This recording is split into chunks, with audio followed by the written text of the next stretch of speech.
جو بندہ ہے نا جی سید اقرار الحسن حافظہ اللہ تعالی، یہ سید ہونے کا حسینی ہونے کا حق ادا کر رہا ہے. یہ جو سریعام پروگرام ہے نا یہ پاکستانی نیشن کے لیے نعمت سے کم نہیں ہے. کیونکہ میں بھی آپ کو پتا ہے ذرا اس حوالے سے بڑا اسٹانچ ہوں. اولو العلم قائما بالقسط، سچائی پر قائم انصاف کے ساتھ اہل علم. تو میں اس طرح کے جو دلیل لوگ ہیں ان کو بڑا پسند کرتا ہوں، اس لیے کہ یہ لوگ وہ ہیں کہ جو اپنی لائف سٹیک پر لگا کر لوگوں کو صحیح بات بتا رہے ہیں. اور جو معاشرے میں 2 نمبر قسم کے فراڈیا لوگ ہیں جو لوگوں کے ساتھ ظلم کر رہے ہیں، خواہ وہ ناخالص خوراک دے کر ظلم کر رہے ہوں، خواہ وہ لوگ جو ہیں وہ لوگوں کو جھوٹے مقدمات میں پھنسا کر ظلم کر رہے ہوں، خواہ وہ جعلی پیر بن کر ظلم کر رہے ہوں، جعلی ڈاکٹر بن کر ظلم کر رہے ہوں، ان سارے کے سارے لوگوں کو اس بندے نے ایکسپوز کیا اور ایکسپوز کرنے کا حق ادا کیا. سلوٹ ہے اس بندے کو. تو سید اقرار الحسن صاحب نے جو کچھ کام کیا ہے یہ ریمارکیبل کام ہے، اور یہ لائف سٹیک پہ لگا کے آپ کیا سمجھتے ہیں ایک بندہ جو اس لیول پہ آگے دلیری دکھا رہا ہے تو اس کو لائف تھریٹ نہیں ہے؟ کیونکہ یہ تو بڑے بڑے سامنے ٹائکونز ہیں، ڈونز ہیں جن کو وہ چیلنج کرتا ہے، جن کو سر کروڑوں کا بزنس ہے. آپ ان کو ایکسپوز کریں، پھر حکومت وقت کو ایکسپوز کریں. تو میں یعنی ان کو حسینی سمجھتا ہوں. حسینی فکر قیامت تک جاری رہے گی. سچائی کے لیے چاہے آپ کے ساتھ کوئی بھی کھڑا نہیں ہوتا، آپ اکیلے کھڑے ہوں. پھر آپ دیکھیں کہ ہماری حکومت کے بڑے بڑے پولیٹیشنز اور ڈونز کی پش پنائی کے ذریعے فاشی کے اڈے چل رہے ہوتے ہیں.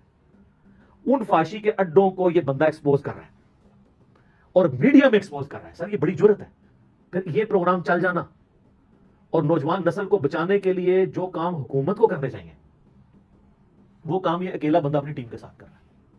ماشاء اللہ تعالی صحیح مسلم میں حدیث ہے، نبی صلی اللہ علیہ وآلہ وسلم نے فرمایا کہ اگر برائی کو تم دیکھو ہو سکے تو اپنے ہاتھ سے روکو. ہاتھ سے نہیں روک سکتے تو کم از کم زبان سے روکو.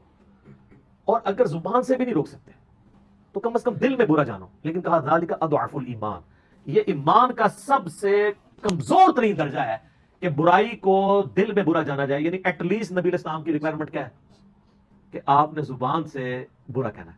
تو یہ اقرار الحسن صاحب کر رہے ہیں، اور یہ جو ان پہ الزام ہے نا یہ گورنمنٹ کو کے کاموں کو اپنے ہاتھ میں لے رہے ہیں. تو ایسا نہیں ہوتا. یہ پہلے پوری ورکنگ کرتے ہیں، اس کے بعد حکومتی مشینری جو ہے اس کو ایکٹیویٹ کرتے ہیں، پولیس کو ساتھ لیتے ہیں، ان کو کہتے ہیں ہم نے پوری اپنی تحقیق کر لی ہے. جس کی تنخواہیں پولیس والے کھا رہے تھے یا ہماری سول ایجنسیز کھا رہی تھی، یہ دوسری ایجنسیز کھا رہی تھی، جو کام ان کے کرنے تھے وہ کرتا ہے. اس کے بعد پھر وہ جب پورا فائنل پوری وہ ویڈیو بنا لیتے ہیں، خفیہ ویڈیو، یہ سب کچھ، اس کے بعد وہ پھر گورنمنٹ کے اداروں کو انوالو کرتے ہیں، پھر ان کے ساتھ جا کے وہاں پہ ریٹ کرتے ہیں اور پھر ان کی ویڈیوز ان کو دکھاتے ہیں. الٹیمیٹلی وہ سب کے سامنے.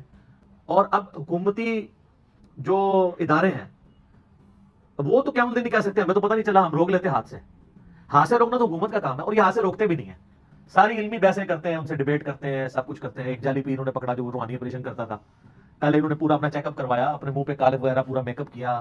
اس کے بعد اس نے کہا جی آپ کے تو 2 وال بند ہیں، یہ سب کچھ. میں اکثر ہونا رو رہا ہوں کہ یار یہ لوگ بائی پاس کر رہے ہیں. بائی پاس تو چیز ہی بہت بڑی ہے.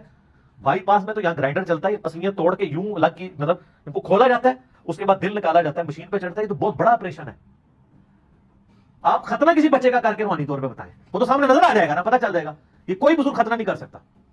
اور اس سے بڑی بات، یہ بزرگ جب خود بیمار ہوتے ہیں یہ آغا خان میں اور شفا انٹرنیشنل میں ایڈمٹ ہوتے ہیں. آپ جب بیمار ہوتے ہیں آپ بزرگوں کے پاس جاتے ہیں. اور اسلام بھی یہی کہتا ہے کہ جس کی فیلڈ ہے وہی کرے گا. آپ کی ہڈی ٹوٹی ہے تو آپ مزار پہ نہیں جائیں گے، نہ دم پڑھ کے پھونکیں گے. دم ان چیزوں کے لیے نہیں ہے. ہاں نظر کے لیے دم ہے. جو انٹلیکچوئل بیماریاں، جو فزیکل بیماریاں، وہ ہڈی ٹوٹی ہے آپ کو پلسٹر کروانا پڑے گا. اگر آپ کا خون نہیں رک رہا آپ کو ٹانکے لگوانے پڑیں گے. وہ فزیکل علاج، وہ نبی اسلام نے بھی یہی کروایا. مسلم شریف میں حدیث ہے ایک صحابی کا خون نہیں رک رہا تھا، آپ نے اس کو کہا داغ لگواؤ جا کے. آپ نے بھوک مار کے خون نہیں روک دیا. کبھی کبھار معجزات بھی ظاہر ہوئے، جیسے بخاری میں آتا ہے ایک صحابی کی پنڈلی ٹوٹ گئی، لیکن بہت کم ایسے واقعات ہیں. نبی اسلام نے ہاتھ پھیرا، معجزہ ظاہر ہوا.